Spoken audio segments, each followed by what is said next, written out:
જિલ્લાની બોરિયાવી પાલિકા વિસ્તારમાં પીવાના પાણીની સુવિધા અને રસ્તા તેમજ તળાવની આજુબાજુ ગંદકીના પ્રશ્નોથી સ્થાનિકો ત્રસ્ત છે। તેવામાં હવે બોરિયાવી નગરપાલિકાની આગામી 16મી ફેબ્રુઆરીએ ચૂંટણી યોજાશે।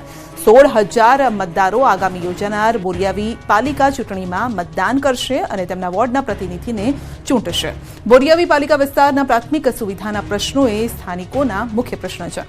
સ્થાનિકોના જણાવ્યા મુજબ બોરિયાવી પાલિકામાં આર્થિક ભ્રષ્ટાચારના કારણે તંત્ર ખાડે ગયું છે। નગરપાલિકાની ચૂંટાયેલ સભ્યોની નવી બોડી સ્થાનિકોના પ્રશ્નોનું નિરાકરણ લાવે તે અનિવાર્ય છે। સુરતમાં બનાવટી ચલણી નોટો બનાવવાના કેસમાં વધુ એક આરોપીની ધરપકડ। ઝડપાયેલો આરોપી મંગેશ્વરન પોન પાંડિયન અગાઉ ઝડપાયેલા આરોપીઓને ફાઇનાન્શિયલ મદદ કરતો હતો। વર્ષ 2023માં અમરોલી વિસ્તારમાંથી ઝડપાયું હતું બનાવટી નોટોનું રેકેટ। શાંતિલાલ મેવાડા, વિષ્ણુ મેવાડા, માઇકલ ફર્નાન્ડિસની અગાઉ પણ ધરપકડ કરવામાં આવી હતી। આરોપીઓ પાસેથી 5.79 લાખની બનાવટી ચલણી નોટો કબજે કરાઈ છે। આરોપીઓની પૂછપરછમાં ચેન્નાઈ કનેક્શન બહાર આવ્યું છે।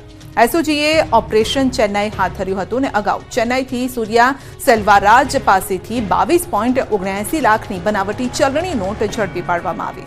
ચેન્નાઈ બેઠા બેઠા આરોપી બનાવટી ચલણી નોટો બનાવવાનું કારખાનું ચલાવતો હતો। કોંગ્રેસ અને આપ ગઠબંધન અંગે ભાજપના નેતા યજ્ઞેશ દવેનું નિવેદન। કોંગ્રેસ અને આપના ગઠબંધનથી ભાજપને કોઈ ફરક પડવાનો નથી। પ્રજાને ગેરમાર્ગે દોરવા માટે શક્તિસિંહ નિવેદનો કરે છે।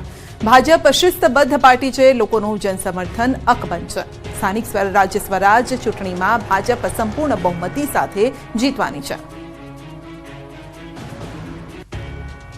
ભારતીય જનતા પાર્ટી માટે કોંગ્રેસ એકલું ચૂંટણી લડે કે આમ આદમી પાર્ટી સાથે ચૂંટણી લડે, ભારતીય જનતા પાર્ટીને કોઈ ફરક પડતો નથી। ભારતીય જનતા પાર્ટીને પાસે જનસમર્થન છે અને છેલ્લા 30 વર્ષથી ભારતીય જનતા પાર્ટીને ગુજરાતની જનતા પસંદ કરતી આવી છે।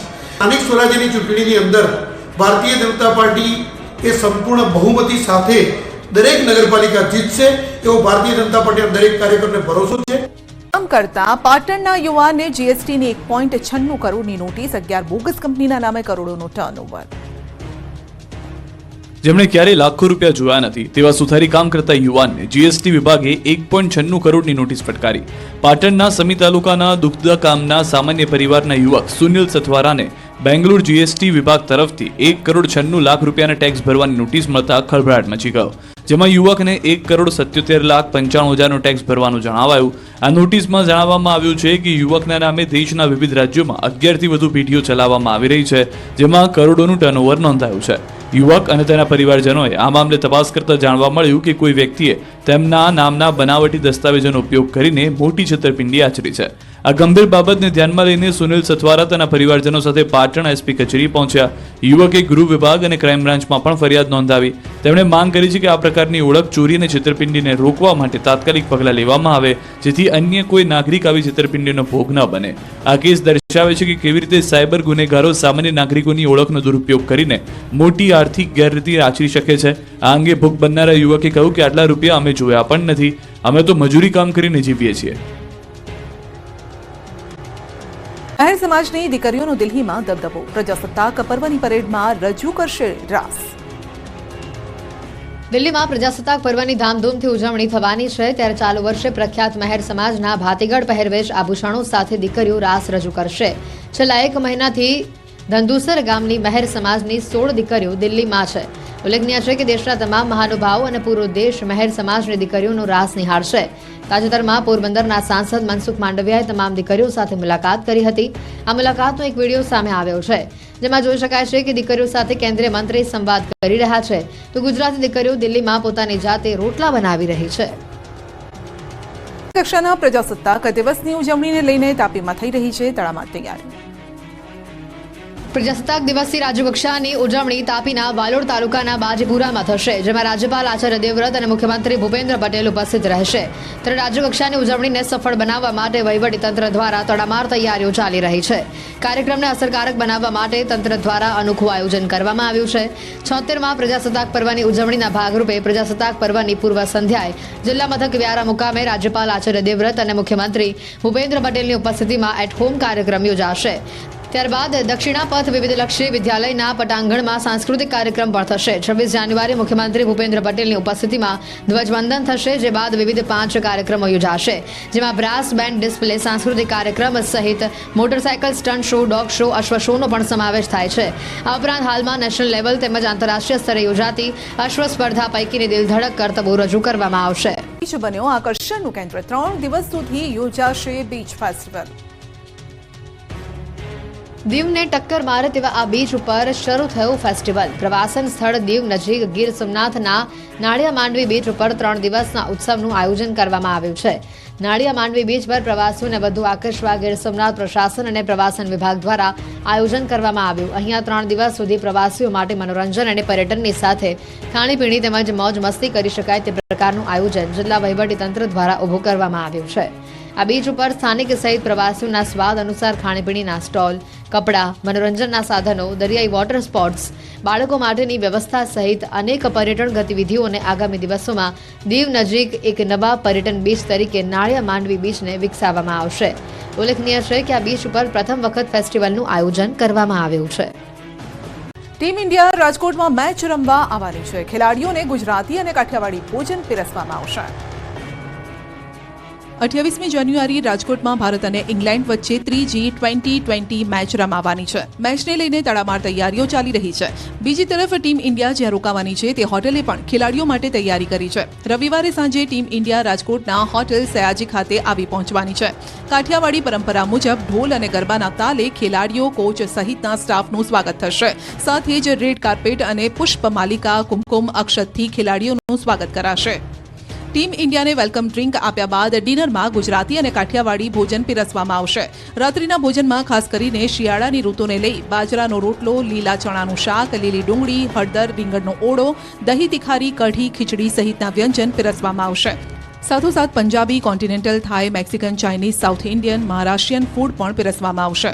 28મી તારીખના રોજ સવારે બ્રેકફાસ્ટમાં થેપલા, આલુ પરોઠા, દહીં, ફાફડા, જલેબી, સૂકી ભાજી, બ્રેડ બટર, ફ્રૂટ્સ, જ્યુસ સહિતની વાનગીઓ પીરસવામાં આવશે. સાથે લંચમાં સયાજી સ્પેશિયલ ગુજરાતી થાળી પીરસવામાં આવશે, જેમાં 18થી વધુ વાનગીઓ ટીમ ઇન્ડિયાના ખેલાડીઓને પીરસવામાં આવશે. ફુલકા રોટી, પૂરી, મિક્સ વેજીટેબલ, કઠોળ, ગાજરનો હલવો, પૂરણપૂરી, ભજીયા, ઢોકળા, હાંડવો, રસ, પાત્રા સહિતની વાનગીઓ હશે. સયાજી હોટેલ મેનેજમેન્ટનું કહેવું છે કે અગાઉ જ્યારે રોહિત શર્મા, વિરાટ કોહલી સહિતના ખેલાડીઓ આવતા ત્યારે તેઓ રાત્રિના ભોજનમાં ખાસ કરીને કાઠિયાવાડી ફૂડ પ્રિફર કરતા. પહોંચવું મોંઘું પડશે. ફ્લાઇટના એરફેરમાં થયો ધરખમ વધારો. ઉત્તર પ્રદેશના પ્રયાગરાજમાં 13 જાન્યુઆરીથી શરૂ થયેલા મહાકુંભમાં કરોડો શ્રદ્ધાળુઓ પહોંચી રહ્યા છે. મહાકુંભમાં પવિત્ર સંગમમાં ડૂબકી લગાવવા માટે દેશ વિદેશથી ભક્તો પહોંચી રહ્યા છે. મહાકુંભમાં પ્રથમ શાહી સ્નાનમાં કરોડો લોકોએ આસ્થાની ડૂબકી લગાવી. ગુજરાતમાંથી પણ મોટી સંખ્યામાં ભક્તો પ્રયાગરાજ જઈ રહ્યા છે અને જવાના છે. પરંતુ ગુજરાતમાંથી પ્રયાગરાજ પહોંચવું મોંઘું પડી રહ્યું છે. મહાકુંભમાં જવા માંગતા લોકો માટે માઠા સમાચાર. પ્રયાગરાજ જતી ફ્લાઇટના એરફેર એટલે કે ભાડામાં થયો છે ધરખમ વધારો. અમદાવાદના ટૂર ઓપરેટર મુજબ પ્રયાગરાજ માટેની ફ્લાઇટનું એરફેર સામાન્ય દિવસોમાં જ્યાં 7,000 હતું તે હાલ 40થી 45,000 પહોંચ્યું છે. ટૂર ઓપરેટરને હાઈએસ્ટ ઇન્ક્વાયરી મહાકુંભમાં જવા માટેની આવી રહી છે. રોજના 150 જેટલા ફોન આવી રહ્યા છે. સુરેન્દ્રનગરના 5થી વધુ ગામોને જોડતા રસ્તાના અધૂરા કામથી લોકો હેરાન પરેશાન. સુરેન્દ્રનગરના વઢવાણમાં બિસ્માર રોડની ધીમી કામગીરીથી વાહન ચાલકો મુશ્કેલીમાં મુકાયા. 5થી વધુ ગામોને જોડતા રસ્તાના નવીનીકરણના અધૂરા કામથી વાહન ચાલકો તોબા પોકારી ઉઠ્યા છે. વઢવાણના માળોદ, ગોલડિયાદ, રામપરા સહિતના ગામોને સુરેન્દ્રનગર સાથે જોડતા બિસ્માર રોડના નવીનીકરણની તંત્રએ 3 માસ અગાઉ જ કામગીરી હાથ ધરી હતી. અંદાજિત 3 કિલોમીટરના આ રસ્તાને નવો બનાવવાની કામગીરી શરૂ કરીને રસ્તા પર મેટલ નાખી કામગીરી હાથ ધરાઈ. પરંતુ થોડા દિવસ કામગીરી કર્યા બાદ આ રોડનું કામ અધૂરું મૂકી દેવાયું, જેથી રોડ પર ધૂળની ડમરીઓ ઉડી રહી છે. વાહન ચાલકોને અકસ્માતનો ભય સતાવી રહ્યો છે.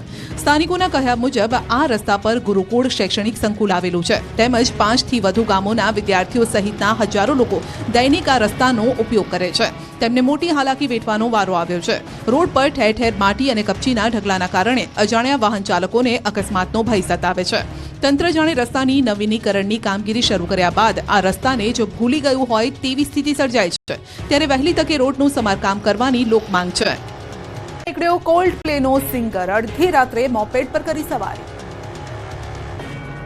કોલ્ડ પ્લેના સિંગર ક્રિસ માર્ટિન અમદાવાદની ગલીઓમાં મોપેડ લઈને ફર્યા. કોલ્ડ પ્લેના ગાયક અને લેખક ક્રિસ માર્ટિન અડધી રાત્રે અમદાવાદમાં ફરી રહ્યા હોવાનો એક વિડીયોમાં દાવો કરાઈ રહ્યો છે. કલાકારે અમદાવાદની ગલીઓમાં મોડી રાત્રે મોપેડ પર સવારી કરી હતી. ક્રિસ માર્ટિનનો એક વિડીયો વાયરલ થયો, જેમાં તેઓ એક મોપેડ પર પોતાની મસ્તીમાં ફરી રહ્યા છે. કોન્સર્ટ માટે અમદાવાદ આવેલા કોલ્ડ પ્લે સિંગર ક્રિસ માર્ટિને અડધી રાત્રે શહેરની મુલાકાત લીધી હતી, જે કોન્સર્ટ માટે સંગીત રસિકો ઘેલા બન્યા છે. જેના કોન્સર્ટ માટે દેશભરમાંથી સંગીત પ્રેમીઓ અમદાવાદ આવી પહોંચ્યા છે. તે ક્રિસ માર્ટિન મોડી રાત્રે મોપેડ પર બિલકુલ સામાન્ય વ્યક્તિની જેમ અમદાવાદ શહેરમાં ફરતા જોવા મળ્યા. ઉલ્લેખનીય છે કે અમદાવાદીઓ 2 દિવસ કોલ્ડ પ્લે કોન્સર્ટમાં ઝૂમશે. નરેન્દ્ર મોદી સ્ટેડિયમમાં બપોરે 2 વાગ્યાથી જ દર્શકોની એન્ટ્રી શરૂ થઈ ગઈ હતી.